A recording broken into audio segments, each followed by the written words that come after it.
You're listening to Prophetc.net.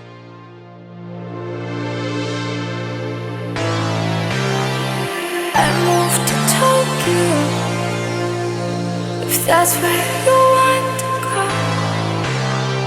Don't have to go alone. You can just let me know. What's up, guys? Thank you so much for tuning in to another Prophetc podcast / broadcast. I am your host, Mankind, and I want to thank you so much for joining us today. We have a jam-packed broadcast for you that's going out live today with a special guest host. Michael Yon is with us today here on the Prophetc podcast. I want you to take a look and listen to everything that we're talking about today because it's so relevant to everything that's going on around us. If you have not subscribed to our channel, make sure you go ahead and do so now. You can follow us at Prophetc.net. That's Prophet as in Tango, C as in Charlie, .net. Make sure you smash that contact us button at the top right-hand portion of our website. But without any further ado, welcome to today's broadcast. Michael Yon. California, and I came up here to Yellowknife, of all places in the world. So this was literally the second country I went to out of the first country outside of the United States. And so I saw what it was like back then. It was like a mining town, very rough. I mean, it was like 1,000 miles of no paved road, right? And I mean, it's like maybe I was in a language school in California in the Army. And then I drove up about 3,000 miles to Yellowknife, and it was unbelievable. And I remember one old man. I was with one of my Army buddies, and he's like, one old man we were having breakfast with. We met up here. He's like, "You boys, be careful out there. This is wild country." And he was like dead serious, you know. And we were very careful. There's like bears around. We'd already seen 4 bears at that point, and you know, moose will run you down, man. You know. Bears can outrun any human, and a moose can outrun a bear. You know, so it's like, and a moose will put you down. You know, so we were out there. It was incredible northern lights, and it was unbelievable. I mean, it was so bright that at that time that the northern lights were that you could walk outside with that as your light. There was no moon, you know. That we were lucky we came at the right time, and it happened to be the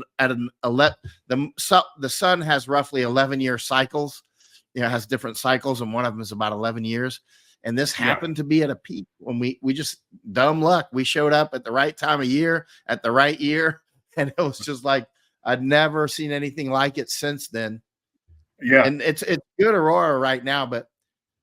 Like we were out on the ice fishing lake last night, and actually why we're here is not about ice fishing. It's not about aurora. It's about, you know, this town itself. Yellowknife is actually filled with people from like Ukraine, India, China, a lot of from Africa. Like we've met numerous from Eritrea so far, and Uganda had a taxi driver. And the Uganda guy, he'd been living here 20 years. He liked it. I was like, why'd you come from? You were in Toronto first. Why'd you come here? It's so cold up here, man. It's crazy. He's like, oh, after the first year, it gets good when you know how to deal with it because it's very peaceful and, you know, and it's like a small town and that sort of thing.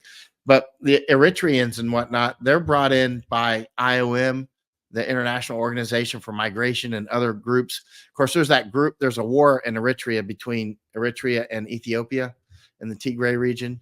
And a lot of people don't know about that war, but I meet Eritreans all over the place. It's Europe or here or whatever. And they're flooding. Actually, you'll see the Eritreans show up in the news sometimes because they'll be actually fighting each other in the streets in like Germany and stuff and Sweden. Yeah. You know? Yeah. Wow. And Eritrea? Eritrea. Yeah. It's next to Djibouti. It's next to the Red Sea.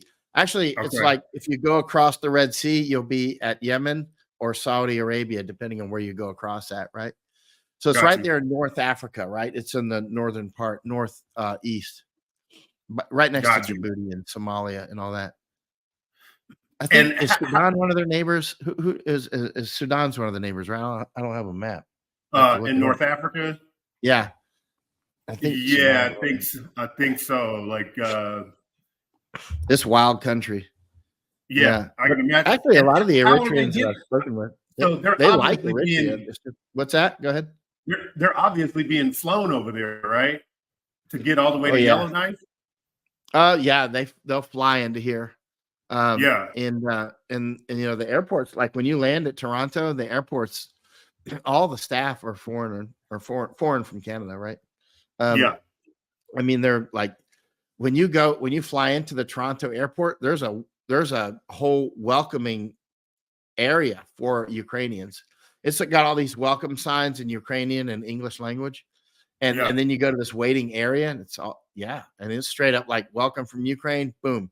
You sit in these chairs and wait your turn. And it's real comfortable, you know, Canadian style, and they're dialing them in, man. It's yeah. yeah.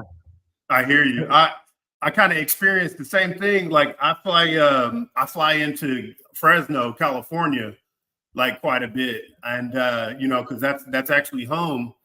And every single time I've flown in for the past couple of years, you know, Fresno Air Terminal used to be a really small hub right there in Central California, and it's Yeah. the Fresno Yosemite Airport.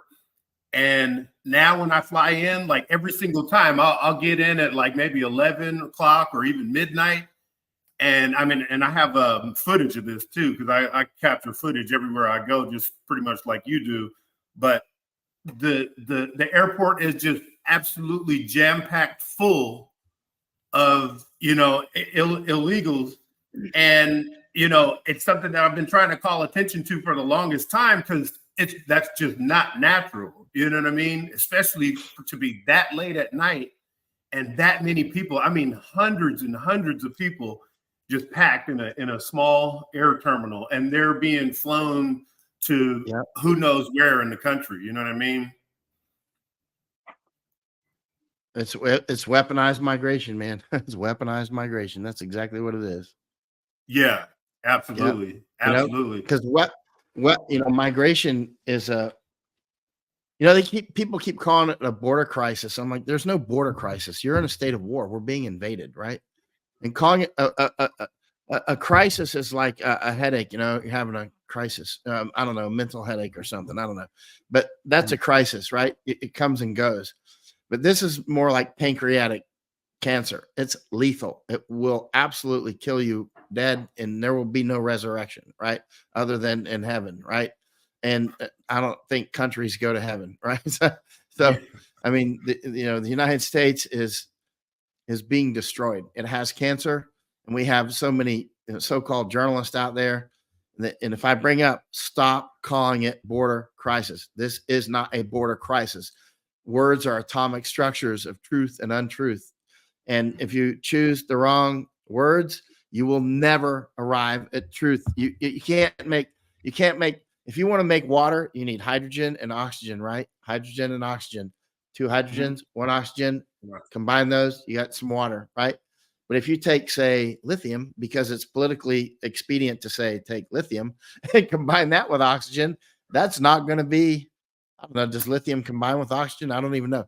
But it's not going to be water if it does. Whatever else combines with oxygen, you know, iron and oxygen, I don't know, it's going to be rust, right? Iron oxide, right? So I mean, it's not going to be water. It's going to be rust. Yeah. And so that's what we've got going on now. We've got people using words like undocumented migrant or illegal alien.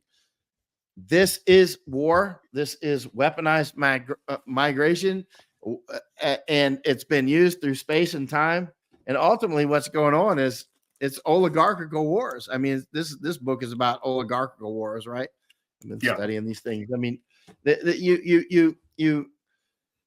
you have to see what's actually the dynamics and the energy systems that are going on here for people to understand where this is going.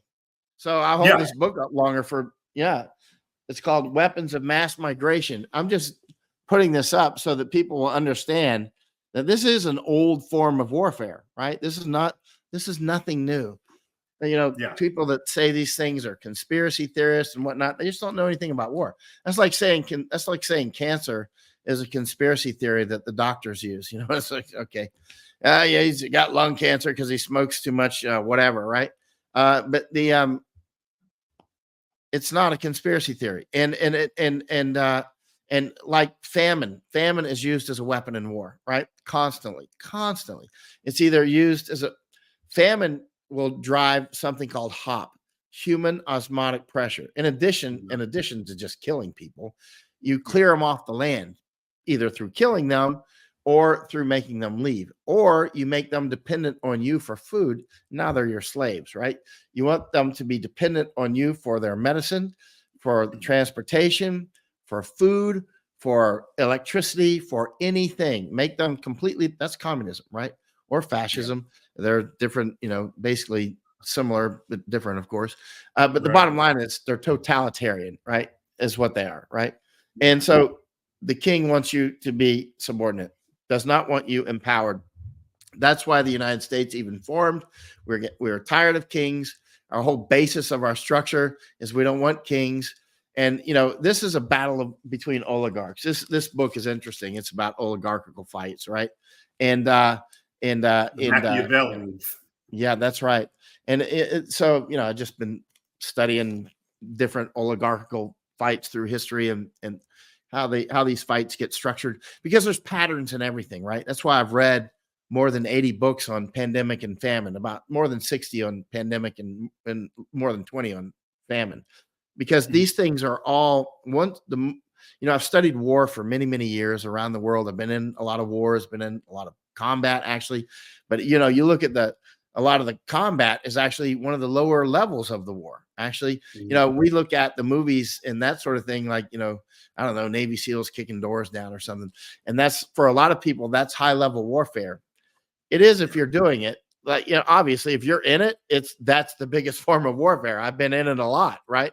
And when you're in it, it's the whole world is that, right?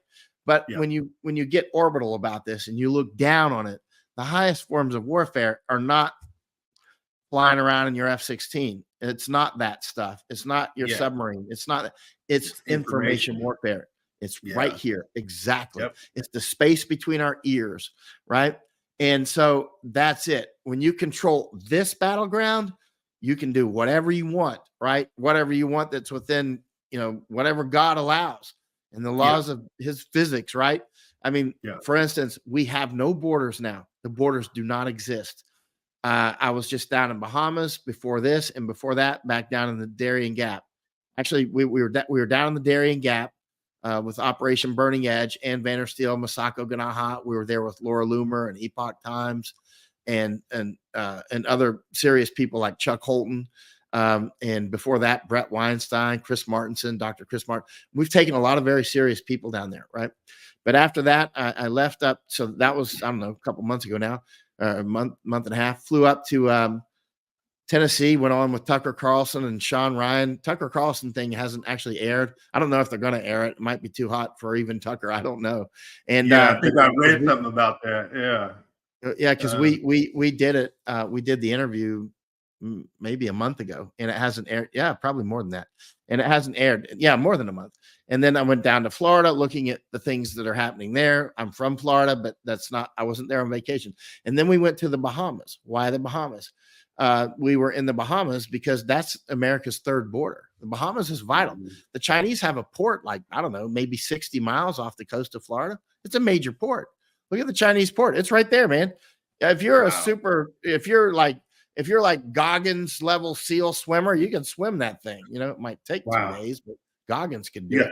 You know what I mean? You know what I mean? And you'd have to get the offset right with the currents, but he could do it, And I mean, what I'm getting to is it is that close, right? And so the Chinese are slowly taking Bahamas. They're surrounding us, right? Again, back to these oligarchical fights. We got the Russians, we got the Chinese, we got American oligarchs, Europeans. We got various structures like the British royal family. Are they even British? I mean, you know what I mean? At some point, I mean, look at them. They're invading their own. They're destroying their own. They're destroying their own kingdom, right? Literally. Yeah. And now we've got 3 people in the British royal family with cancer, mysteriously. They were pushing the jab. Of course, I don't know if that's what it's from. I have no idea. I mean, I don't know. It could be, maybe not. Yeah. But, in oligarchical fights, kings kill kings all the time. That's through space, and that's through history. And right now, kings never stop killing each other. And that's Exactly. just one of the things that kings do, right? It's Yeah. literally possible that the British royal family was just taken out. That's just a slow flash to bang, right? I Yeah. mean, first of all, they've invaded their own country. They've undermined their own economy. They've done a replacement demographic. They will be replaced. I mean, the last time I was in London was, I don't know, maybe a year and a half or so ago. Mhm. And I was in this giant mosque there, a huge mosque, massive mosque. And the Christians are put down upon now in the United Kingdom, while the Muslims are extolled, right? And so there's that sort of structures going on. And then meanwhile, let's say in Netherlands, you see I go to Netherlands pretty often. You've got the replacement population coming there, and then you've got Chinese and others vying for control over like Rotterdam Harbor, right? There's a railway that goes all the way from Netherlands, Rotterdam Harbor, and that's the biggest harbor in Europe. The second biggest is Antwerp, just south of us in Belgium. Those are the two biggest Mhm. harbors in Europe. There's a railway that goes from Rotterdam, all the way to Shanghai. I've been to the Shanghai side and the Rotterdam side. That railway is now connected. They finished it, and that's this. We're talking about we're talking about Spice Road, Silk Road stuff here, right? Except the modern version, right? So that's Yeah. why you'll constantly see me in places like Panama, which is vital. Panama Canal, and all they're opening the highway now. They're building a highway down to Colombia. I was the first one to report on that. Now I've taken others down, and because I was down there often looking for it, and finally I found it. Yeah. I don't know, 6 months ago or so. They're actually working on it now, right? So Panama is vital. Netherlands is vital. Canada is vital for so many reasons. Eventually there's going to be a Northwest Passage, probably. When many of the explorers in the old days were trying to find a Northwest Passage to get over, from Europe over to Asia, right? But there was too Mhm. much ice up there, right? Now I'm Mhm. 250 miles from the Arctic Circle right now, right? Um, there's too much ice up there; they couldn't get through. But now Mhm. some ships actually are getting through now, right? You can get through increasingly, right? Now Mhm. I know this is a controversial thing and everybody goes crazy, but the global warming thing, right? There actually is some Mhm. global warming going. There is reduction of ice up there, right? So Mhm. ships are able to get through now, right? More than not sufficient yet, but eventually it may actually not only compete but maybe undermine most of what the Panama Canal does, right? That Northwest Passage. And so what I'm getting to is Panama is vital. I mean, I'm sorry, Canada, where I'm at now, Canada. is vital for Yeah. many reasons. One is it's just 40 million people in the fourth biggest country in the world. This place is massive, right? Yeah. The biggest country in the world is Russia, right? And then the next Mhm. three are, China, United States, and Canada, and they're all roughly the same size, actually. The next three are roughly the same. Yeah, giant Russia. And then you've got, Yeah. the next three are roughly the same. But Canada is roughly the same size as the United States with 40 million people versus I don't know how many people we got now. Yeah. Way over Probably 300 close to million. 400 million with all the illegals. Yeah. I mean, so let's say 1/10 the population. And there's a lot Yeah. of resources up here, and there's routes. Remember, routes are important. And so bottom line is Canada is vital. You'll see a lot of Chinese on the western side over in British Columbia, of course, and then on this side, or I'm not on Toronto side anymore, but a lot of Indians, right? Like Mhm. huge amounts. Like in Brampton, I was just in Brampton for I don't know, maybe 5 days or so, and there was the whole one neighborhood that I was in was all Indians except for one Canadian, like sort of legacy Canadian, right? It was a Mhm. huge, like Sikhs and Hindus, of course, and some Muslims, Indians as well. I spent a year in India, so it's easy for me to tell the difference. I spent a year Yeah. in India and a year in Nepal and a year in China, in and around China. I spent about 18 years in Asia, right? I spent Mhm. most of my life overseas in 98 countries, right? I grew up in Florida. I've been all over the United States in the Army and whatnot, and also as a civilian and working and that sort of thing. But so I've seen the United States in detail. I've seen Canada in pretty good detail, and I've been to every country down to Colombia from here. Right? I've been to 98. Mhm. I've seen the world quite a lot. Right? So a lot of Yeah. these places these people are coming from, I'm familiar with. Right? So when I go to different places like Canada, and you see the Sikhs and the Hindus are starting to, you know, go, the Sikhs want to have, I get along with Sikhs everywhere. I mean, whether it's in Punjab, over in India, or Nepal, or Hong Kong. Seems like they're a little bit more peaceful, it seems like. Yeah, I get along with them very, very well. But they want to make their own separatist place called Khalistan, right? And so now they're going heads up with the Hindus, right? It's interesting because we were just in this Hindu temple about, I don't know, 5 days ago down in Toronto area called Brampton, huge temple. They got this like 55-foot Hanuman statue, which is the Canadians are like, why did they put a giant monkey up? And the Hindus like, it's not a monkey, it's Hanuman, Of course, me having spent so much time over there, I instantly know what it is. But so we went inside the temple and we were talking with somebody there.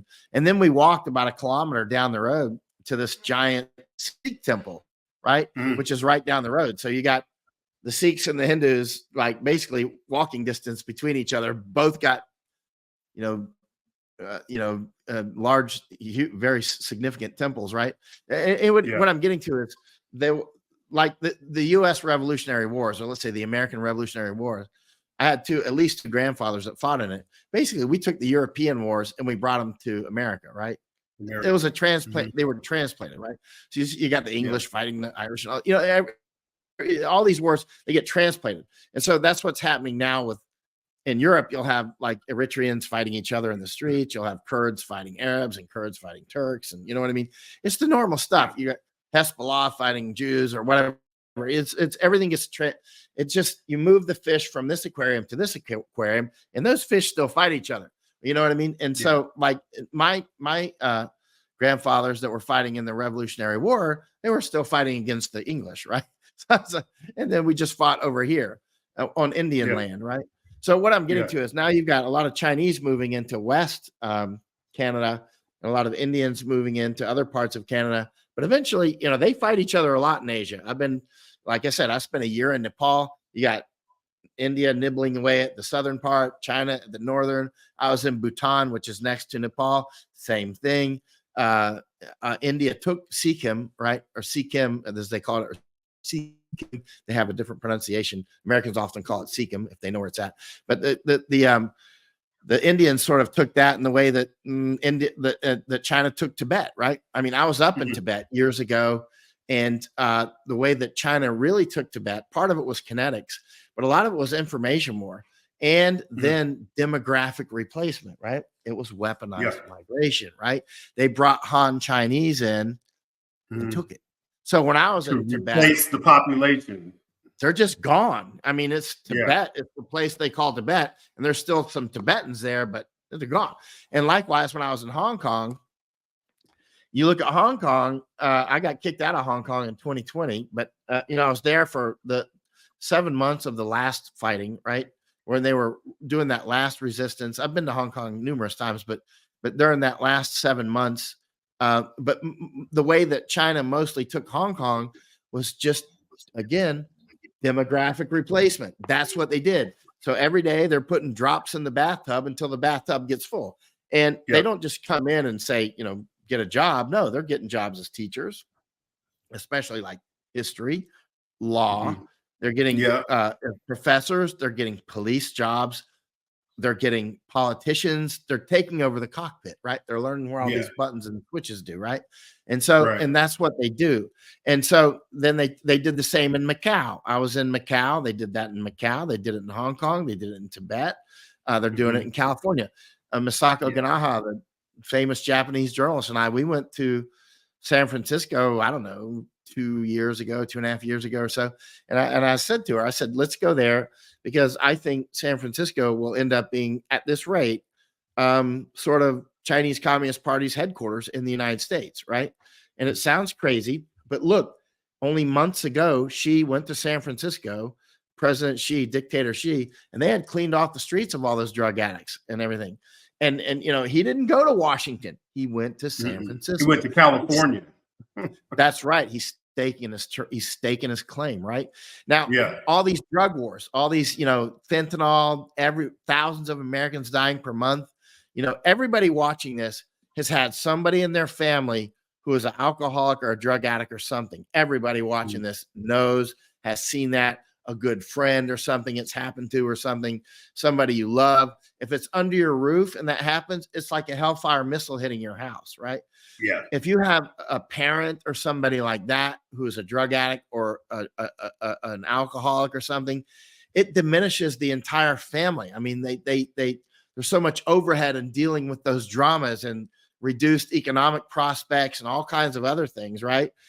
Think about that. When you're conducting warfare, one of the things that is very effective is in demographic replacement is dumbing the population down or destroying them through chemical war. What is it? Chemical or biological warfare when you get people drugged up? I guess it's a combination of both, right? Yeah. It's kind of biological, it's kind of chemical, it's both. But and so getting people drugged up, right? Now we were down in Toronto area last week, and we're driving down the road at highway speeds, and windows are up, and I'm like, I smell dope, like thick, and none of us are smoking dope. And I said to the person we were driving with, he's a former Army, he's a retired Canadian Army officer. I said, what is that? He goes, oh, they're growing marijuana, right? There's these huge greenhouses next to the highway. And so they're the vent, they're blowing the vents out of the greenhouses. I was like, that's unbelievable. Now Soros, before he was open borders, was open veins. In other words, he wanted everybody to be able to have every drug they want. Keep in mind, when you're doing brainwashing, right? When you're taking control of people's minds, right? With brainwashing is a very real thing. One of the things that you want to do is drug people up, right? Get them drugged up. That's why in the book 1984, it's called Soma. Soma, sleep, Latin for sleeping, right? Actually, the Latin term for the poppy that you make opium with is called Papaver somniferum. Somniferum, like it's like sleeping poppy. Like you see the Wizard of Oz, and they're running up to the castle, and they're running through the flowers. Those are poppy, and they fall asleep. They're falling asleep. It's like a signal from the whoever created that movie. Like this is all fantasy, right? So what you do is there's numerous things that you want to do to train people and make them brainwash. One is get them drugged up, get them sleepy, tired, hungry. Isolated is great. Isolation is great for this, right? You want to isolate them from everybody. Same as training dogs or monkeys. Same with people. You want to, when you go to basic training in the Army, which I did, you don't separate them from everybody, but you separate them at least in that group, and they all go through the same thing together, right? It's not like you get your own individual basic training, but getting tired, singing songs, and this sort of thing. These are all part of conditioning, right? Look what just happened during the lockdowns. You can get all the alcohol you want, get all the dope you want. Can't go to church, can't go to temples, can't go to anything. But go ahead, get drunk, whatever you want. And now strip clubs are open. Sky's the limit with drugs. Yeah, do whatever. So now your mind is weaker, and you're watching CNN or Fox or whatever. And boom, it goes right in here and right in here to right in here, and boom. And then everybody's, afraid and taking the death. Now we see this the jabs appear to be killing large numbers of people right on time for the next pandemic. And which could be good cover for all the people dying from the jabs, couldn't it? I'm not saying that's what it is, but that is how they roll. That is the habit of this enemy. It's an amalgam of enemies. Actually, it's not just one. It's not like who's running all this. It's like I was with Brett Weinstein down in the jungle of Panama, and we were talking about this, and I just mentioned to him, nobody runs this. It's who runs the jungle. He's an evolutionary biologist. He loves the jungle, man. You get Brett to the jungle, and he's running off in the jungle. He studied these tent making bats and stuff. It's epically cool to go to the jungle with Brett Weinstein. But who runs the jungle? You say that to Brett Weinstein, he gets it immediately, right? It's like nobody runs this jungle. It's not run by the trees. It's not run by the rains. It's not run by the crocodiles or the snakes or the whatever. It's just the jungle. It's God's jungle, right? And but now with the World Economic Forum, the Chinese Communist Party, I wouldn't say that's God's. That's more like the devil's, right? I mean, they're doing everything.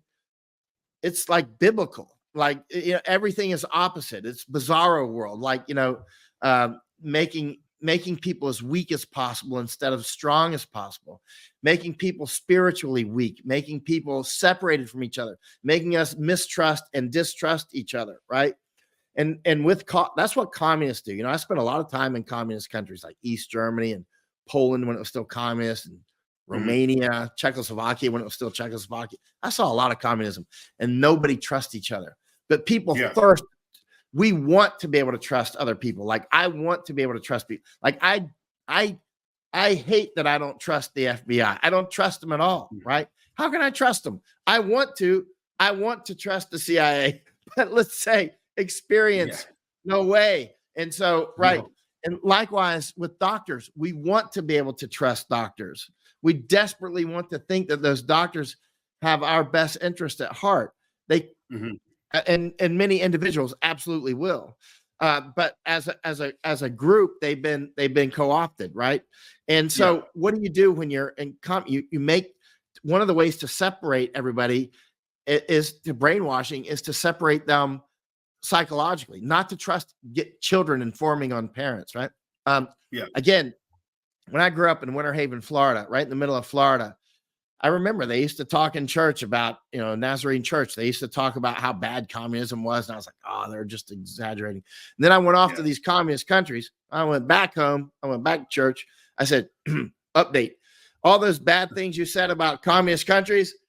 It's true. I didn't actually totally believe it because it sounded crazy and I never see anything like that. But I'm here to inform you. It's a lot worse than you've ever told me. Let me get up in front. Let me tell a few things. I didn't do it, but I was just like, but I was like, it's worse. It's a lot worse. And that's any day you fight communism is a day invested in your future. Do not accept totalitarianism in any form, right? Whether it's fascism or communism. And so at the end of the day, fascism, of course, is when you commingle government and business to the point where they're inseparable, like salt water. There's no difference, right? So what's the difference between a huge company and the government? Well, I mean, really at some point, nothing, right? And unless you can keep those separated, which we haven't been able to do. Now, what's Nazism? Nazism was fascism with a huge racial component. That's what that was, right? So we're quite literally into Nazism. I mean, literally, not, through time, everybody is like, oh, you can't use the Nazi thing, which I never would, or very rarely would do. But now at this point, except because it's overused, like, you know what I mean? Obviously, it's overused to the point where saturated. But then that undermines the times when you really do need to call fire. Sometimes there really is a fire, and or there really is a wolf or a wolf pack. And in this case, as you can see, we have become fascist, and there is a huge racial component. Actually, it's not just white versus black. It's many racial components. Like if you go to China, and seeing racism until you go to China. I mean, that's racist. That's why the Hong Kongers call them China Nazis, right? They call them China Nazis. And they had all these signs all over Hong Kong. Because Nazis, they don't integrate at all. They do not integrate with any other races. Not at all. No, and they look down on all of us, right? And all of them, including other Chinese, like Cantonese speaking Hong Kongers, right? The Han Chinese, which is kind of a nebulous term, but anyway, the Han Chinese who run the Chinese Communist Party, they speak Mandarin, right? Now the Cantonese speakers of Hong Kong, they look different. They look different to me. Keep in mind, I spent 18 years in Asia. I spent, a year in and around China, whether it's Taiwan, China, actually, we'll get to Taiwan in a minute. Hong Kong, China, of course, like Shanghai, Beijing, Xi'an, just many places, right? And it's been all around the place, right? And so actually Hong Kongers actually look different to me. Keeping in mind, I understand for the Hong Kongers watching this, that even little Hong Kong is quite complex. I mean, there's people from all over China in Hong Kong and other places as well, like, Sikhs, of course, and Tibetans and all this stuff. Anyway, but the bottom line is the Han Chinese who run the Chinese Communist Party, they look down on the Cantonese speakers, right? So they're trying to erase the Cantonese language, right? So Americans, we say Chinese as if it's all the same. There is no real Chinese language. That's like Yeah. saying, I don't know, you speak European, you know what I mean? Like Yeah. what's European? There's all these different languages, right? There's so by saying he speaks Chinese, usually we mean, well, I don't know what we mean because I don't know what's in everybody else's head. But when I was raised thinking Chinese, it's like, people that look like that speak Chinese, right? It's like, I don't know. I grew up in Winter Haven. I was growing up catching alligators and stuff. You know what I mean? But now I've traveled the world. And so now I realize there's like Fujianese speakers and Cantonese speakers and Mandarin speakers and blah, blah, blah. It goes on and on and on. Real quick, Michael, I kind of want to circle back to the Nazism, how we were getting on that, because I wanted to get your take on that as far as for like how Nazism is part of the Azov battalion and what's going on in the Ukraine, and they have everybody over here in America trying to back the Ukraine, and little do they know they're backing the Nazi factions that were left behind from World War II. Over there in Ukraine. Yeah, Mark. I mean, that's super interesting for many reasons. I was in the 10th Special Forces group, and in my group, the 2A teams I was on trained to parachute into Poland, both of my teams. So I spent 3 years not parachuting into Poland, training to parachute into Poland, and to do war against the Soviets, right? So we studied that quite a lot. Like I went to a language school for German, I went to another one for Polish, and then after the army, I lived in Poland for 2 years, right? So I'm not unfamiliar with the region. Let's put it that way. And I lived in Europe for more than 6 years, right? In total, right? And so I'm kind of familiar with it.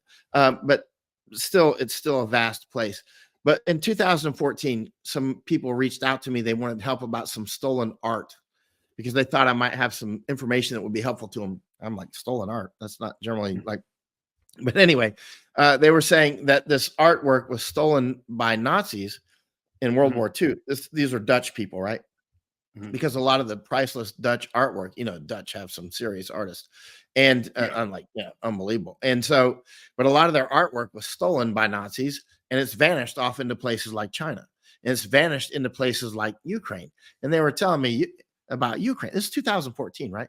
And so I started getting some briefings on it, and they're like, yeah, there's Nazis in Ukraine that have a lot of this artwork, and they've sold some of it to Chinese communists. And I'm like, Nazis in Ukraine still? And they're like, of course, you didn't know that? And I'm like, hey man, it's a big world. I'm busy with India and China and stuff. And it's like, but I started looking into it more, and I'm like, there really are Nazis in Ukraine. And they're not just one or two knuckleheads like in America, where you got some smatterings of low IQ people that are like, running around thinking they're Nazis and they're high on drugs all the time.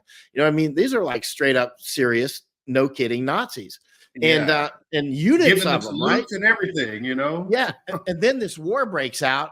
And then if you say that there's Nazis there, they're like, there's no Nazis. That's conspiracy theory. Like, as if the border being overrun is a conspiracy theory, right?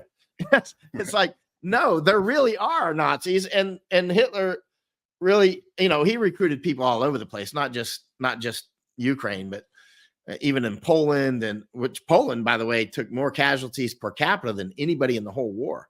A lot of people don't realize that. I lived in Poland for 2 years, and I studied Poland quite a lot, and I'm not Polish descent at all. I'm Scots-Irish, but it was quite interesting because when I lived in Poland, one thing that's interesting about Poland is they suffered more than anybody in World War II, including more than the Jews, right? But Poland, for whatever reason, doesn't have a victim culture, right? They're not always like, look at me, I'm the victim, because you got to beware of victim cultures. Victim cultures always are victimizers, right? Yeah, and you see Chinese Communist parties doing that now.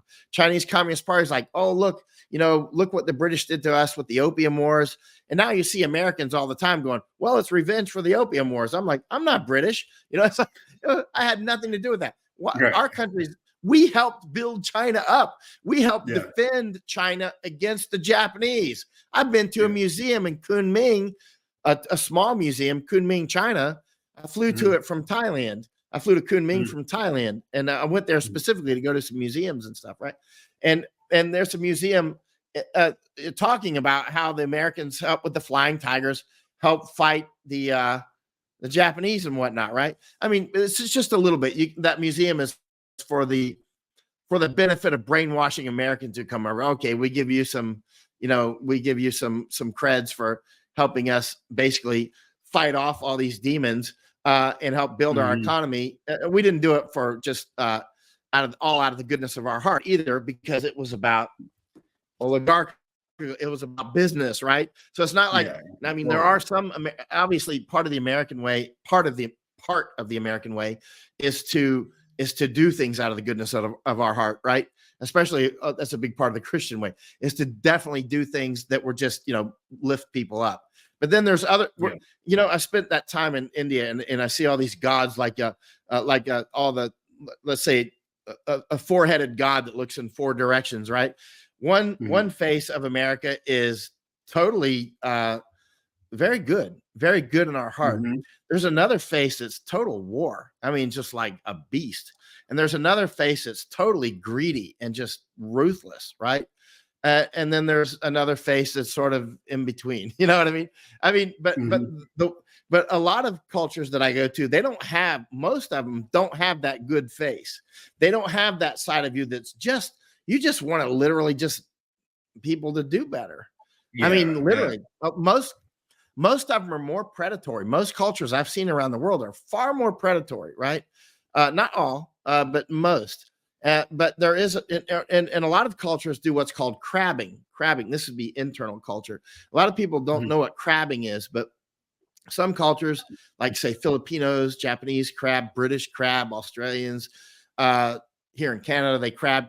If you ever go crabbing, like my grandfather took me crabbing when I was a kid. If you catch a crab and you put it in a bucket, you have to put a lid on it because the crab will get out if the bucket's too low, right? You don't carry a giant bucket, but unless you're going to catch a lot of crabs. But but as soon as you catch two crabs or three or four crabs, you don't have to put the lid on anymore, because every time one almost gets out, the others pull it back down. I was up in Kashmir staying with this Muslim family one time for about a week. And I was on this houseboat in a place called Srinagar. It's the capital of, it's up in Kashmir. And so, and this Muslim guy, I'm sitting down, we're having dinner or whatever, it was after dinner. And he's like, God keeps people in three jars. The first jar, he keeps the Americans, and he keeps that lid very, very tight, because the Americans want to get out and rule the world. I was like, that's true. He goes, in the second jar, he keeps the Europeans. He keeps that lid on loose. The Europeans want to rule the world too, but they don't try very hard. And I'm like, that's true. I lived 6 years in Europe. And they definitely want to rule the world, but they're more busy on vacation. And then in the third jar, he says he keeps the Indians. He doesn't even keep a lid on that jar, because the Indians want to rule the world too. But every time one of them almost gets out, the rest pull him back down. I was like, that's the truest stuff I've ever heard in a long time. We started laughing. That's crabbing, right? That's a great analogy. That Muslim guy, man, up in India, he was an Indian guy. That was wisdom, right? And so, so one of the things I've noticed, like cultures that don't crab but do the opposite, like anti-crabbing, that would be my culture, right? And that's not like it's all of America, because different parts of America, because America's super complex, right? And I've been all over the United States. It's very complex. But cultures that do the opposite, like I want my friends to do good. I want them to get out for a couple of reasons. One, I'm going to brag, hey, that's my friend, right? And then he'll help lift me up. You know what I mean? Instead of a crab that gets up and then puts the lid on the rest, it's, hey, let's all get out, And so that's a different way of thinking. And that is a lot of cultures actually crab each other on the cultural level, but the crabbing is a subcultural thing. It's within that culture, right? But there's also nations crab each other. We don't want to see them go up but the good side of the United States, one of the good face, the generous face, wanted to lift everybody up. We wanted free navigation.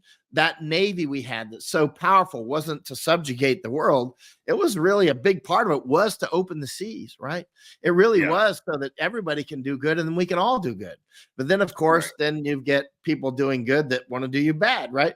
And so the human competition thing comes in, and and this the humans being humans, we end up doing what we're doing right now. The human condition takes over. And then next thing you know, evil, greed, all of that stuff starts to creep in, spoils the whole thing. It does. Those other faces, right? Those other faces, which we have to keep control over because, but if we, all this brainwashing stuff that we're doing, not we're doing, but is being done in malevolent ways. Just imagine if it were done in good ways, if it were done in ways that say, hey, where are your children right now? Hey, only losers are drinking every day. Only losers smoke dope.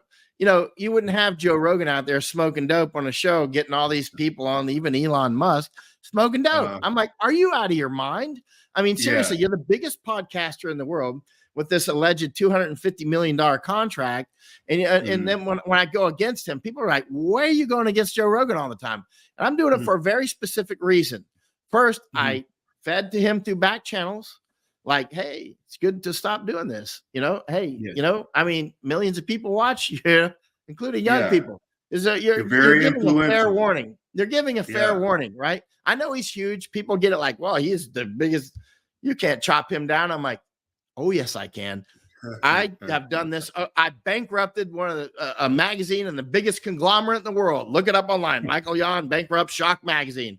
Michael Yon. Or look up another article. Michael Yon, 2 big military scalps from Michael Yon. 2 generals fired almost simultaneously. You can do it. You can do it like a beaver chops down a tree, or I'd say beaver because we just saw where some beavers were knocking trees down in Toronto area.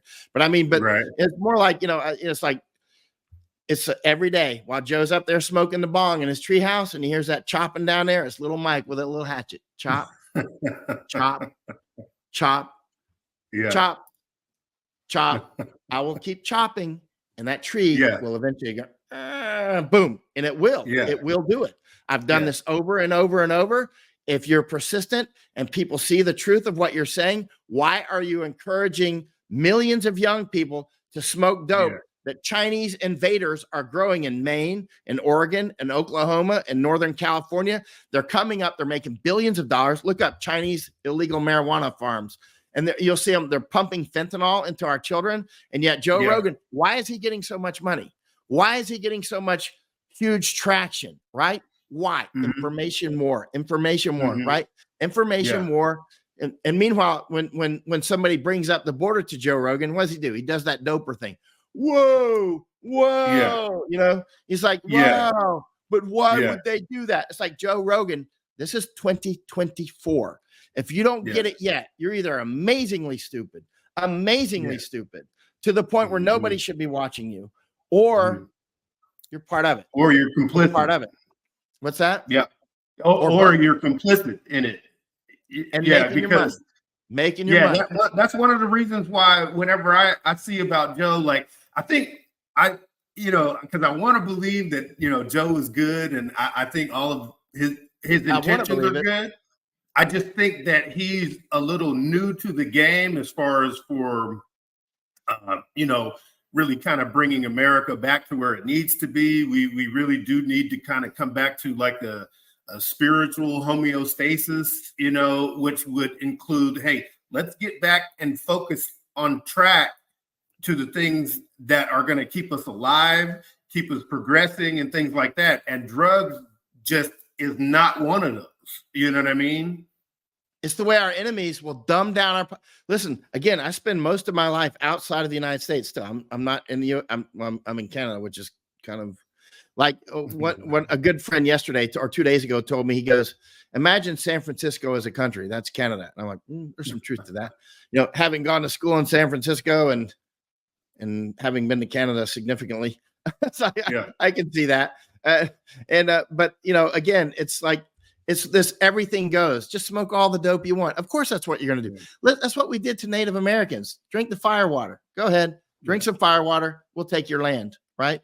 And it's not like we're innocent in this. Right. It's been done through space and time, but we can't let people. Why go after Joe Rogan? Because he is the biggest blogger in the world. Right. Or the podcaster. Right. That's is why you go after him, because he's the one that's reaching millions of people's brains to do this, right? We need that influence. We need that influence to go in the right direction. Exactly. Imagine if it was the opposite. Imagine if he's like, hey, this is not good, you know? And meanwhile, you got people going, well, he grows his own. It's not bad. I'm like, are you seriously? You have to be high on dope to even say that, right? You know what I mean? It's like he grows his own. Okay, whatever, right? Okay. I don't even know where to go with that one. You know, it's like everybody's growing their own dope and they're still high, right? It doesn't matter because listen, when I'm in the Darien Gap or I'm in Colombia or I'm in Mexico, and I'm telling you, or on our borders, these men who are coming through, and they're mostly military age males, they are high testosterone. They are real men. These are studs. They'll kill you, right? They are not doped up. They're not going like Joe, like, whoa, you know, it's like he's seeing things. It's like he's on LSD or something, you know. It's like, you know, it's always whoosh, whoa. It's always it's a pressure release. So people are watching programs like that, and they're like, well, Joe talked about it, therefore it's being taken care of. Cover overhead. No, it's not. It's not being taken care of. And this is not illegal immigration. This is not a border crisis. This is not a border crisis. Words are atomic structures of truth and untruth, right? How should we label that? Because I'll even change my title, because that's just what I, you know, had to come up with at the last minute, because, you know, I think people would identify with that. But what's a good title to use those key words in this battle of information, basically to get people to focus on what is really at stake? Invasion. We're being invaded. Bottom line. It's weaponized weapons of mass migration. I mean, you know, it's literally, and this is a weapon. It's a weapon. We're being invaded, right? And we're being invaded. We are in a right. And again, information war is the highest form of warfare, and to call it illegal immigration or whatever is just false. And the reason or to call the experimental vaccine, remember they had to change the definition of vaccine to make it fit under that roof, right? And where's the evidence that it's experimental? I've asked so many vaccinologists and virologists and immunologists that question, epidemiologists. I'm like, where is your evidence that this is experimental? You're just going like crows do. One crow goes, ah, and the other crows go, ah, ah, ah, ah, ah, ah. You know, they're all saying the same thing, ka, ka, right? And so it's like where words are atomic structures of truth and untruth. You can't, if you want to make water, you got to have hydrogen, 2 of those, and 1 oxygen, right? Combine them, we got some water. But if you take, I don't know, iron and oxygen, you'll have iron oxide, rust. You know, you can't drink rust. Or I guess you could try, but I mean, it's like that's not water. You still got oxygen though. You got one of the words right. You got one of the elements right, but then you used iron. So again, anything that's such and such, you know, let's say experimental vaccine, both of those are wrong. You're like taking iron and sulfur. I don't know. Does iron and sulfur combine? I don't even know. Maybe some chemist knows, but I mean, you know, it's like, but you're using 2 elements. They're not even related to water. We're trying to get truthful. We're trying to get pure. We're trying to get as close as we can to the truth, which is difficult because to get to say the truth, you have to know what it is, which is difficult. So sometimes it's easy. Sometimes it's very difficult. And then you have to find the right language that describes what you know, which actually be difficult at times. An accurate rendition of what's going on here is actually war. We are in a state of war. But if you call it war and you call it an invasion, that can trigger all sorts of things constitutionally, right? That can trigger different laws. So when you have, you know, these journalists like Ollie Bradley who got very angry at me, she's like, oh, you can't use invaders and that sort of thing. That's division. That's divisive language. I'm like, divisive language. You're upset about that when you're going to be killed, dead. Yeah. Your country will be gone, dead, forever. Yeah. Right. And it will not. You can't come in and call pancreatic. And that's what you choose to get upset about. Like, that doesn't make any sense. You're upset about me using truthful words. I just had from a major from a major conservative sort of media company that everybody knows, upset because I called Netanyahu. I said, may he burn in hell for pushing the death jab, right? And they're like, one of the executive producers may not want me on again. I'm like, fine, have a nice day. I will not bow to you. I shall not bow to anybody except the Lord above, right? Yeah, you do not control my language. You do not control my language. And that's why I'm glad that you kind of brought that up. Yeah. Netanyahu pushed the jab. He pushed it, right? Bottom line, right? I mean, how do you explain your way out of that one, right? Yeah. I mean, you know what I mean? And the same with Trump. Now, and if I say that, like, whoa, you're touching the Trump God. He's like, first of all, he's not my God, right? And Trump, you know that guy, Speaker of the House, what's his name? Newt Gingrich. He called me up years ago, right? He was a speaker. When Trump was running the first time, he called me at my office, and he's like, I was like, oh, Mr. Gingrich, right? Anyway, it was definitely him. And I confirmed, his number and stuff. That was definitely him. So, we're talking, and he was trying to get up support for Trump. I'm like, I don't even like Trump. I don't trust that guy. You got anybody better? And this was during the Clinton time. I'm like, but trust me, I will not be voting for anything with the name Clinton, right? It's like, there's no chance for that. But can you do a little better than Trump, right? And he's like, you could tell it put him off a bit. And so I'm like, anyway, I was like, Mr. Gingrich, I'm clearly not your enemy. We're definitely on the conservative side, but we got to do better than that. So anyway, then we have the 4 years of Trump go by. And on the second time, I'm like actually going to vote for him, right? The first time I was just voting against Clinton. I put my check mark next to Trump because I'm not voting for Clinton. There's no chance, right? And I would literally vote for a dog before I voted for Clinton, right? So well, I voted for Trump or voted against Clinton. But now the next election came, and I actually voted for Trump because he did do some good things on the border. He did a lot of good things. But then he did push that jab. And this is 2024, and he's still pushing it. And that is a line in the sand to me. That is a sharp line in the sand. It's like, whatever you do, don't cross that line. And this is not a vacant threat.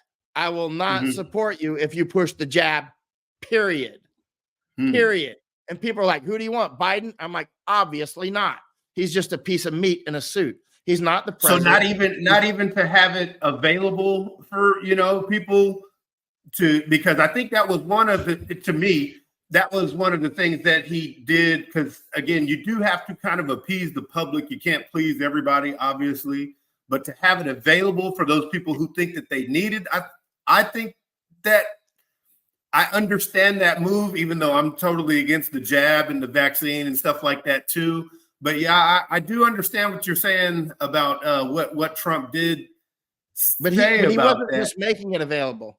He was like, it's the best. Yeah, it's the best vaccine. We did it in warp speed and all this crap, whatever he said. You've seen it. Yeah. I mean, there's plenty of videos. Even in 2024, he still supports it, how great it was. I'm like, look, that's like Joe Rogan pushing dope, right? Yeah. Joe Rogan's not forcing anybody to smoke dope. And then we have people saying all the time, well, Trump let us have ivermectin. Trump let us have hydroxychloroquine. I'm like, who's Trump to let me have something? The only person that lets me have something is God, right? I mean, seriously, who's Trump? He's a real estate dude who's president now, right? And it's like, he doesn't we're Americans. Freedom, if you're asking for freedom, you're a slave, right? You don't ask for freedom, you take it, right? You take it, right? And that's how we got it to begin. That's how we got rid of the crown. It was fighting. A lot of our ancestors suffered for it with their lives and with their fortunes, those who survived, right? They fought for it. We got it because they fought, right? And likewise, Trump doesn't give us any. You're talking like a slave when you say, well, he gave us this. Oh, yeah, Trump gave. All right, listen, here's the bottom line.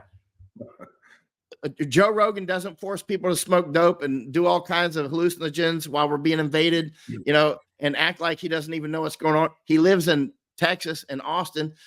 Texas is look, I'm in Texas all the time, right?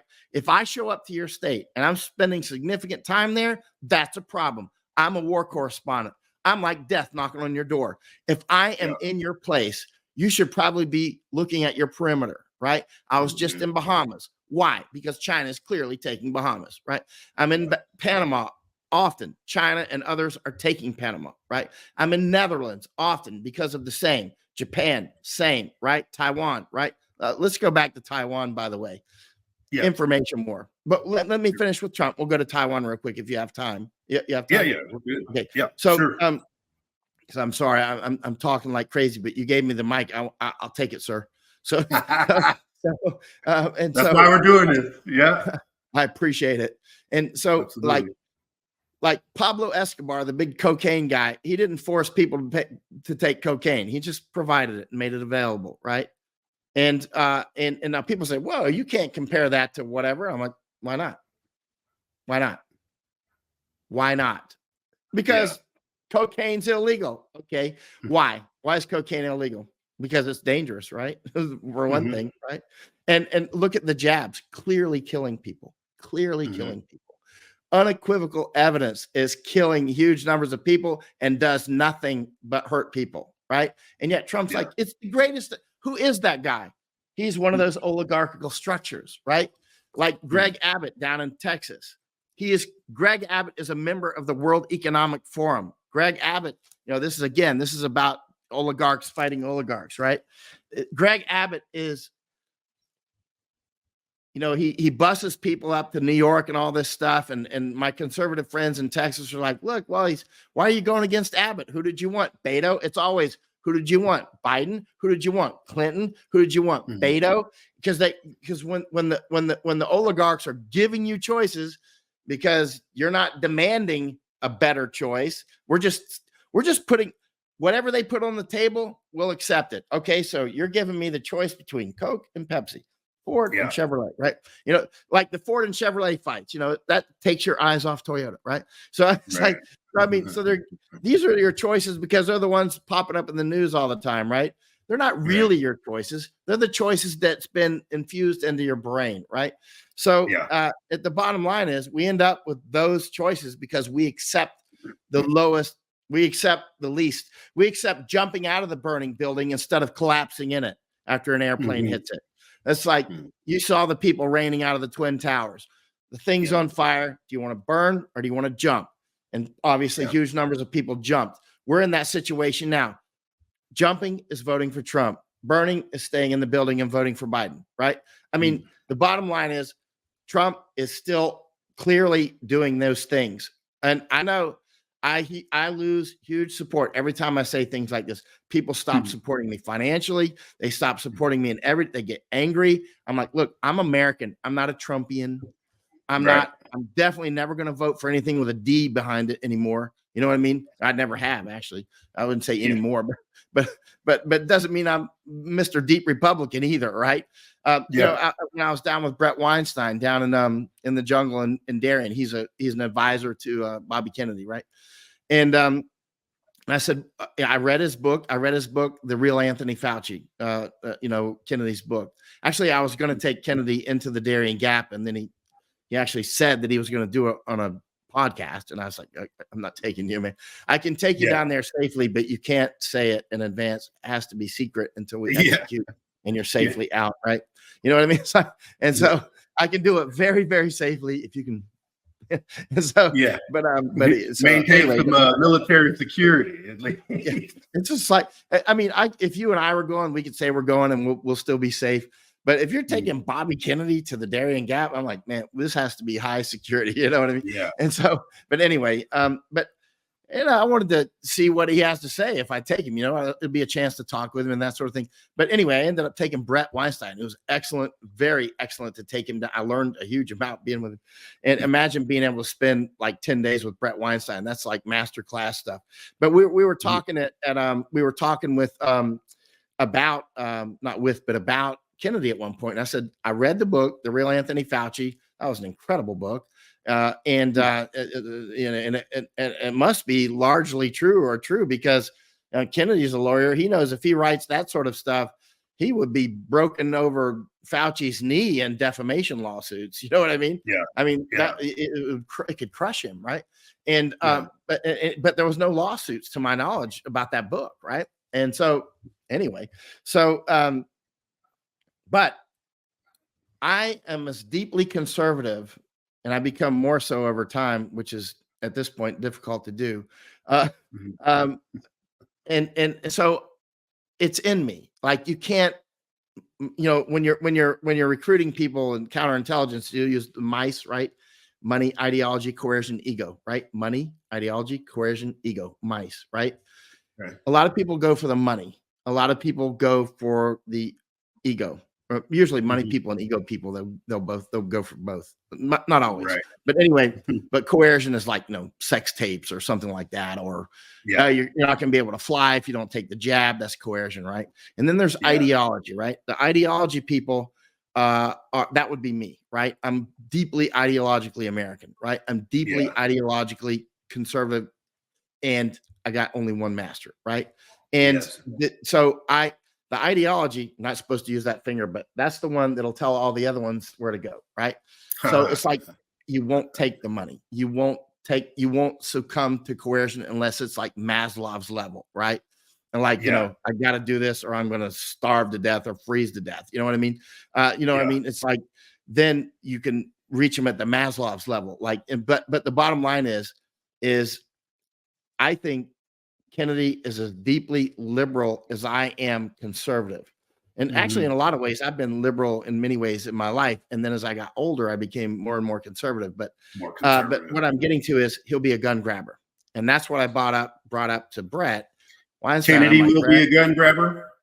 I said, Brett, I feel it. He's a gun grabber. You know what I mean? He's Yeah. as deeply a gun grabber as I am. I want our ability to defend ourselves. Period. We Mhm. don't have guns to go hunting deer, right? It's not about Right. deer hunting, right? Right. One story I've told many times is when I travel a lot. I'm often with Germans or English people, and whenever I'm with Germans, or I've told this story many times. Whenever I'm with Germans or English, I'll say, "Oh, hold on, can I borrow a pen?" I'll write a note. Yeah. Thank you. And I'll put it in my pocket, and I'll be like, Mhm. and then within 30 minutes or so, usually within 30 minutes, they'll start bringing up guns. Mhm. And I'll say, "Oh, you were going to bring up guns." They're like, "How'd you know that?" I'm like, "Because Germans and English are gun grabbers. That's what you do." And let me tell you what, Mm. I'm Scots Irish, and the reason we have guns is not to fight Chinese. It's not, well, it will be now. It's not to fight. It's not to fight deer. It's to fight Germans and English, right? That's why we have Huh. guns, right? And you are still trying to grab guns, you Englanders, right? I'm Scots Irish. Yeah. We were born fighting. There's a good book called Born Fighting you might want to read. It explains the culture quite a lot. Like Mhm. people that are Scots Irish at their core, we tend to like very strong women, as an example. Like I want a woman that can sling some lead. You know what I mean? That's not Yeah. afraid of a gun. Here, can you shoot this gun? If she doesn't know how to shoot it, she's not afraid of it. She's like, "How do you do this?" Or next thing you know, she's like pumping lead out, right? We don't like weak women. Don't like them. Absolutely. You know what I mean? We Absolutely. want a woman Nope. that can kill a chicken and clean it and cook it and fight back a bear at the door. Bears at the door. You cover that door and I'll cover this one, right? You know what I mean? Exactly. That's a Get cultural, my that's back. firmware. That's Yeah. firmware, right? That's cultural firmware. It's not, so you see these people that don't understand that kind of culture, like, "Oh, you just need the guns because it's for your manhood." It's like, you know so little Yeah. about this culture that you're naked and defenseless against it, right? It's like, Yeah. and Exactly. but the bottom line is, I think the opposite of Kennedy, he's more of the gun grabber type, and it's in his soul. And I mean, it's Mm. deep down inside. He'll play the Mhm. game. Notice he equivocates his words when he says, "Well, I won't come to take your guns." Okay, you didn't say it clearly. I'm very sensitive to using mealy mouth words. I'm a writer, right? And also Yeah. I study brainwashing a lot. You know what I mean? I've written 3 books on it, right? They're only in Mhm. Mhm. Japanese. They're all in Chinese information war. I've written them only in Japanese to wake up Japanese. But notice he's using those mealy mouth words. "I won't take your guns," or something like that. We could find it online, but it was something like, "I won't take your guns." It was mealy mouth. Here's how Mhm. you say it, Mr. Kennedy. "I will defend your guns and your right to have guns and your right to have ammunition and your right to have magazines that have 30 rounds in them and your right to defend yourself against the government," right? Yeah. That's Yeah. what I want to hear. I want to hear it in clear words. I don't want to hear, Right. I won't do anything to take your guns. Okay. You just told me you'll take my guns. That's exactly what you just told me. You just told Right. me you'll just sit back. I'm not doing anything. I can't do anything about it. They voted to take them. I There's want too you to much be gray utterly- area in the loose language that you're using. You don't trust it. You need to be Too much clear loose and language. leave yourself no back doors. No back Exactly. doors. No, like, well, we'll examine things. No. I want to hear very clear words. When he's saying, I won't take your guns, it was something like that. That's not verbatim, but it's very close. He needs to change that language to, I will do everything to defend the Second Amendment, your right to bear arms, your right. And that includes not so that you have a single shot. I was down in the Darien Gap. Yeah. You can have guns down there. A lot of the people do. But one guy, he's a jaguar hunter. I was out in this village with him. He's an Imbra Indian. He's got a 20 gauge and a 22, and they're both single shot. And the 20 gauge actually has a zip tie that you have to have a screwdriver. It's like a metal zip tie. I've photographed it. You have to have a screwdriver to unscrew it and put another shot shell in it. Right. I mean, hello. You know what I mean? He killed a jaguar with it. I mean, I that's how I found him. Actually, I saw the jaguar was out drying in the sun. It had little ants on it. I'm like, oh, that's fresh. I was looking for the hunter, and then we talked for a long time. But anyway, I always look for hunters, right? Hunters know a lot. I always go to hunters and farmers. Hunters and farmers, clergy. Those are people that tend to know what's going on in their area, right? And they tend to talk, especially hunters and farmers. They tend to talk in plain language in whatever culture. I've noticed around the world, when I'm out with farmers, I get along with farmers in every country I go to, including Taliban. I was out with Taliban farmers. And at one point, I'm like, why are we fighting these guys? I like them, actually. Yeah. They're just farmers, man. You know what they want to talk about? They don't want to talk about jihad. They want to talk about, I need some more rain. You know what I mean? Yeah. They want to talk about, hey, I'm going to get a new motorbike or whatever for them. You know what I mean? They're talking about their grandchildren. They're talking about, like, the one farmer, he was telling me about the yellow, there's some kind of thing that was killing the leaves on his trees. And another one, he was like, he had aphids, and I published these photos. This was in Helmand province. So I'm out with this farmer, and I was not with the military. I was with the South African farmer and literally a cross-eyed guy that was probably 70 was my guard. He had an AK that, I'm sure it would shoot. It was an AK. It was old, but it was an AK, But about me, that was my guard, right? And we're literally out with Taliban, total Taliban village. And I'm out with this farm. They all know we're right there. We're coming out with no guns except for him. And that's just for robbers, just for people, he's with me basically, right? Is what it was. I mean, he's the passport. So we're out there with this farmer. He's an older guy. He's like, the Americans come at night with these helicopters and they drop these insects onto our leaves. And they're killing our poppy, right? And I look at them, I photographed them. I published the photos are online, and it was aphids, as it turns out, right? And I said, I looked at it. By the way, the Pashtun people, they're Pashtun people that are mostly Taliban. I said their humor is just like ours is, right? And so, through my translator, I said, no, sir, we're not dropping these bugs on your poppy at night. We should, because you're making opium. And he goes, I said, but we're not smart enough. And he laughs. He totally got it through the translator. He's like, yes. He starts rubbing his beard. You're not smart enough. He's like, let's go have some tea. He didn't care, right?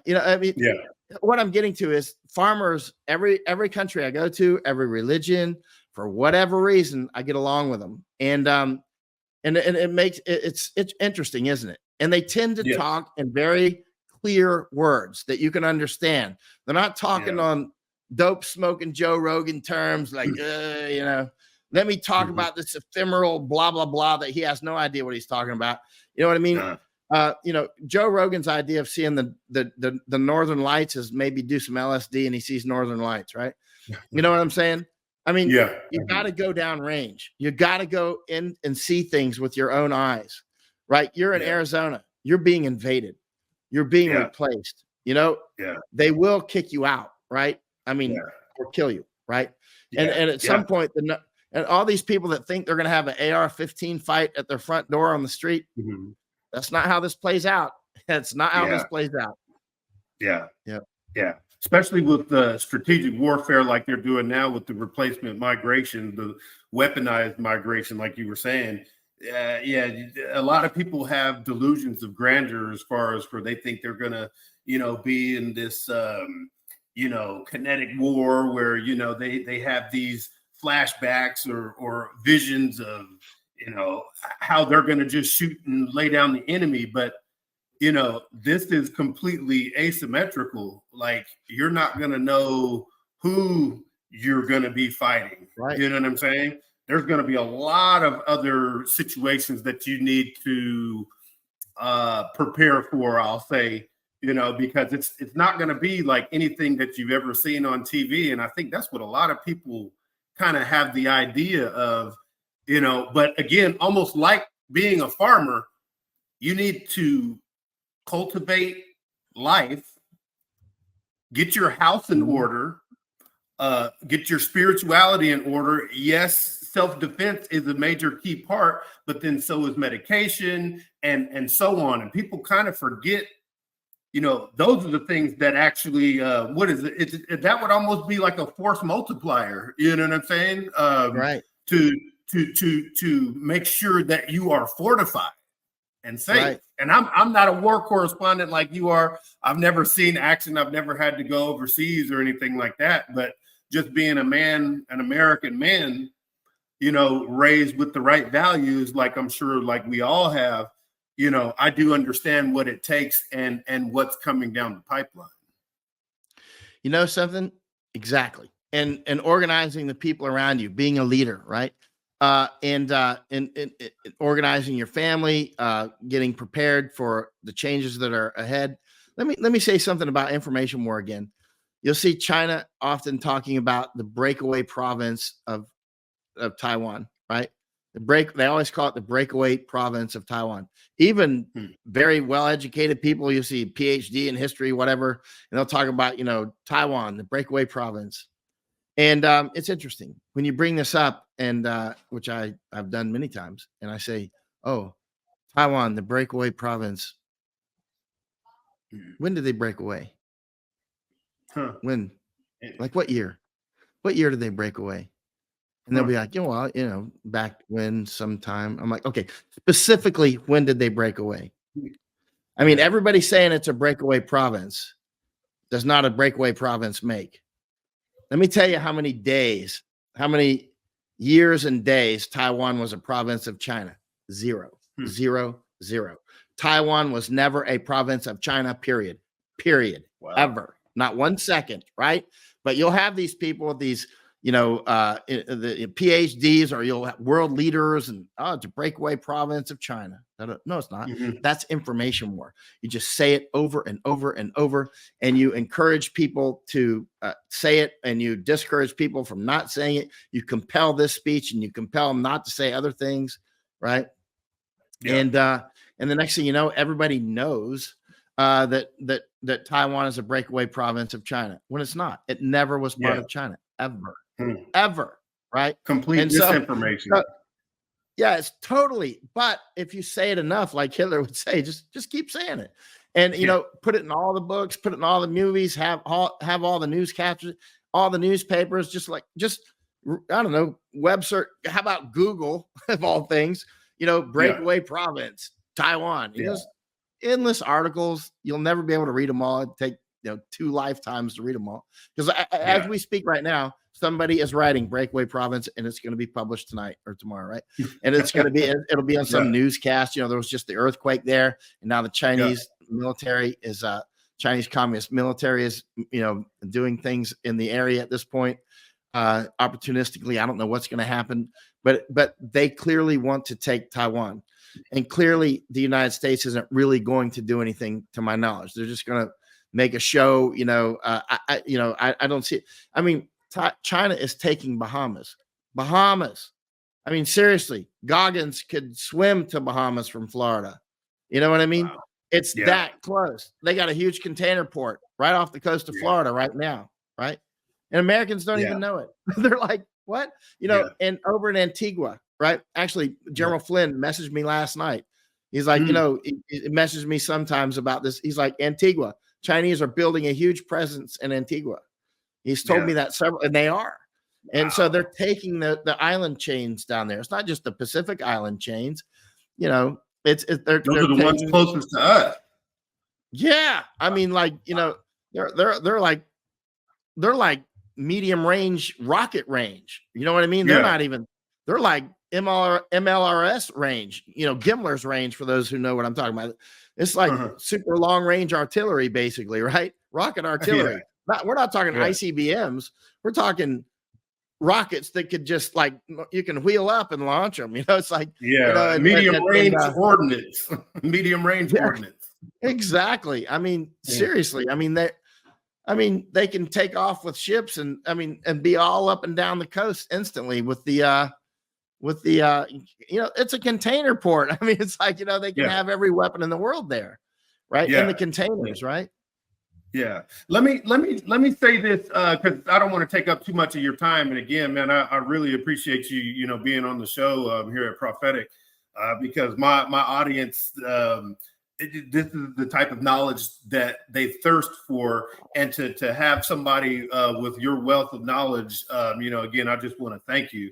But kind of like wrapping up and in closing, what would you kind of want to impart for people to get ready for? Because again, we all know that it's not even coming, it's already here. But how would you relay your information to the audience as far as for what they need to do from today and what to expect here in the near future? Build yourself, your family, and your community right now. And a good place to start is with yourself, of course, and then with your family, and then however your community is structured. Whether some people, they're students and so they're going to school all the time, look for share information that's accurate. Don't be sharing dope smokers like Joe Rogan, wasting your time and diverting you. Like, stay focused on important things, right? And if you go to church, that's a great place to build community, right? Those sorts of things. Or any sorts of ways that you can develop trust. One of the things that the communists try to do is destroy our trust, and that includes with children, right? They're trying to make parents not trust their children, because the children will tell on them at school, right? And this is the communists have done this for many generations, and they're doing it in America now. So we have to fight against it. I hear people saying all the time now, I don't trust anybody anymore, which is perfect for the information war, because now the only people that you can get your information from are the powerful oligarchs, right? Yeah. I mean, you don't trust anybody. They work to erode all of our trust. Like, we don't trust doctors anymore unless we personally know them and we know that they're fighting and standing up, right? Which takes a lot of courage, right? Many doctors have, huge numbers did, but a huge numbers sold out, right? And and likewise, whether it's people running big companies that are in charge of putting pilots in cockpits of jetliners, getting them to jab up, somebody would be good on. I don't know if he does any interviews anymore. Josh Yoder. He's the in charge of American Freedom Flyers, or U.S. Freedom Flyers, and that's he's a pilot. He's an airline pilot, and I spent a lot of time with Josh and physically around him in Florida and all the way across the country on the Freedom Convoy, and he stood up and fought very hard, and but he'll tell you there's so many cases where pilots and crew are keeling over. None of the aircraft have crashed yet. But there's been a lot of close calls, right? There's been a lot of very close calls. And luckily it just hasn't happened, but it's coming. And it's because of this information war that led people to taking the death jab. And Trump, it's the greatest vaccine in the world. First of all, it's not a vax. And first of all, one thing, can I say one thing? Yeah. When it comes to fighting information war, when people start using a wrong word, just stop right there. Fight them for that word. Don't give them the word. Don't make it uncomfortable for them to use the wrong word, right? Even my close friends that still use the word illegal immigration because the other one's divisive, I will fight them in public. If they bring it up to me, I'll not fight them physically, of course. We're going to fight with words, of course. But if they start, because we have to, the high ground and information war is just simple words and images, right? Yeah. It's like those are atomic structures. Don't let them get away with using illegal immigration or border crisis when this is an invasion, right? And people won't believe it's an invasion because they're told it's not an invasion. It's like, these are not the droids you're looking for, right? Yeah. It's like, here, do some drugs and let me tell you what's going on, right? Here, go ahead, smoke your bong, and I'll tell you a story, right? It's like, and before you know, I will have told it in so many different ways, and then you'll believe it, right? And so that's why one of the reasons why I stopped using the word migrant, because it kind of sounded, it was a little bit more comfortable, and started going back to the word illegal, because again, that's what the topic is. That's what we're dealing with. The people that are coming over here, not just from Mexico, because they're coming from all places throughout the world, and they're coming through the southern border, and like you were just reporting, they're coming through even our northern border from Canada. The key term is to call it for what it is, and don't let anybody shake you from those words that are being used. These people are coming over here illegally, like you said, causing this hop, the human osmotic pressure, which will then eventually and ultimately be like the Cloward and Pivot model, in which our whole economy is going to be overloaded and destroyed. And so again, key terms, the right words to use. Don't let anybody shake you from saying and telling the truth. And again, once again, Michael, I really appreciate you, man. Like this is like an hour and a half. I'm gonna have to probably wrap it up here. I mean, unless you have some other words to say. But again, I just wanted to impart the people with that, because we are winning this information war, and this is one of the reasons why the other side is freaking out so much, is because we're having dialogue like we're having right now, and I appreciate you for this. That's right. Just in one, I know you got to go. Just in one parting thing, don't shy away from a fight on the words, right? Go ahead and fight it out. All right. Obviously, in some circumstances, it could cost you your job or whatever, so you have to weigh that out versus, pick the ground to fight and pick the ground not to fight. Just recognize and fight wisely, right? And so fight wisely, conserve yourself, conserve your family, and fight. But when the opportunity is good, fight for every word, right? Don't let them have the words. If they seize those words, they'll seize your mind. Right. Absolutely. Perfect, man. So I want to thank you again for jumping on the Prophetc podcast with me, man. Please make sure, if you can, come back and be a guest on another day. I'd love to have you. Let's do it in about 1 month. I'll have other things to say about Taiwan and whatnot. Yeah, absolutely, man. About a month, roughly. About a month, yeah. So I'm not sure keep actually what's going to happen between now and then. Yeah, absolutely. So yeah, I've got your information. You've got mine too. If you ever were to need me for anything, please let me know.